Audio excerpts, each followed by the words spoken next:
Posadite ovo u slučaju rata i nećete biti gladni 20 godina. Zamislite biljku koja može osigurati hranu u svim uvjetima, bez obzira na okolnosti. Biljku koja donosi dvostruko veći urod od krumpira.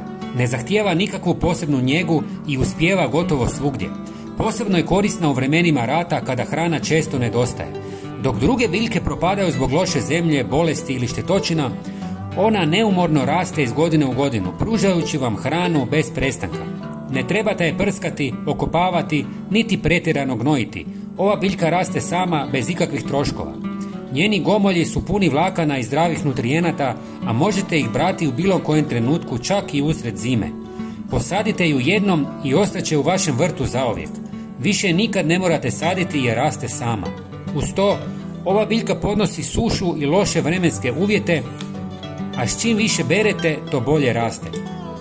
Riječ je o jeruzalemskoj artičoki, biljci koja je već stoljećima poznata. Porijeklom je iz Središnje Amerike, a već u predkolumbijsko doba bila je rasprostranjena širom Amerike, gdje su je koristili domaći narodi.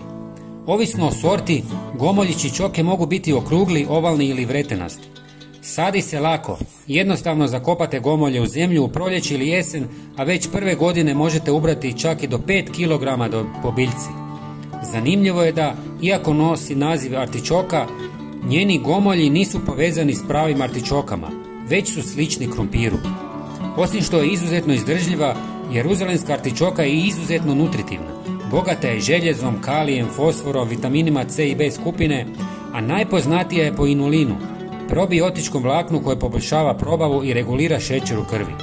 U kuhinji je nevjerovatno svestrana. Može se jesti sirova, kuhati, peći, pržiti ili koristiti za pripremu zdravih juha i pirea. Ako želite vrt koji će vam pružiti obilje hrane uz minimalan trud, jeruzalemska artičoka je savršen izbor. Posadite ju sada i uživajte u hrskavim gomoljima koji će vas nahraniti tijekom oskudnih vremena. Idealna je biljka za svaki vrt, a posebno za krizne situacije. Posadite ju i nikad nećete biti gladni, bez obzira na okolnosti.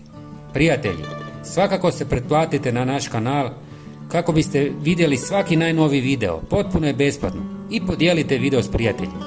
Pozdrav!